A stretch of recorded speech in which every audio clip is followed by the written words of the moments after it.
right, let's get a look at the forecast for Thursday. Sun is up. Another edition of Name That Camera.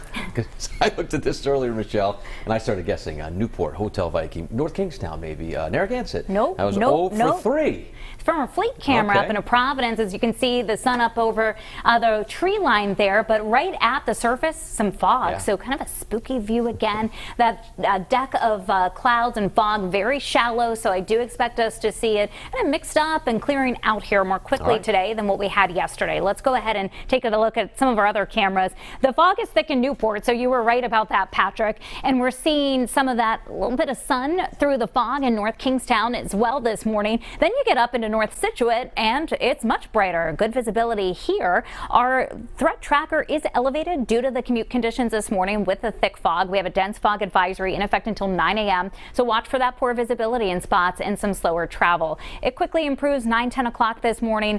Clouds are lifting and breaking up and we'll get back to some sunshine. But right now the visibility has dropped down below a mile in Providence and we're down below 1/10 of a mile in parts of Aquidneck Island. New Bedford, your fog is quite thick and we're seeing that in Taunton as well. This is 9 o'clock this morning, so starting to see the low cloud deck and fog quickly thinning out by lunchtime. Even our coastal areas today should be brightening up, unlike yesterday. Now, the exception to that, Cape and Islands, you may stick with the fog a little bit longer today. It is a warm and muggy morning. We're in the lower 60s in Providence, 60 degrees in Taunton, 63 in Smithfield. So you get the kids ready for the school day, and it's well above average for a late October morning. Starting off around the middle 60s here, 63 at 8 o'clock, 65 at 9 this morning. Once we get into some sunshine, we're going to jump up into the 70s. So I expect us to be in the lower to mid 70s this afternoon. We've got all that warm air here across southern areas, cooler air to the north of us along this frontal boundary. Our main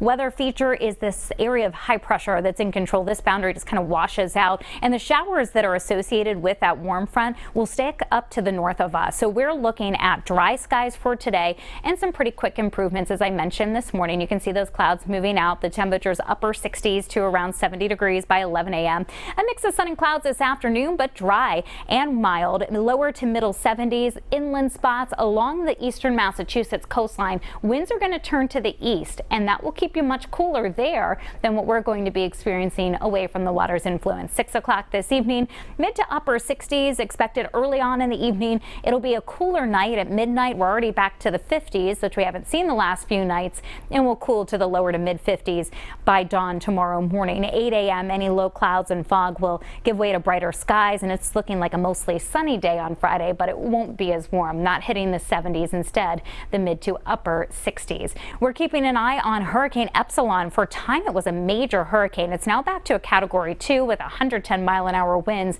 It's going to stay to the east of Bermuda and well offshore of the United States coastline, but we'll start to see some of the higher swells from this storm. 4 to 5 foot waves expected along our shoreline today, and the surf will build to 5 to 7 feet for tomorrow afternoon. By the weekend, the winds, the wave heights will be going back down through the day on Saturday. It stays mild on Saturday, but look at that difference. By Sunday afternoon, we're back to the 50s for highs with mostly sunny skies.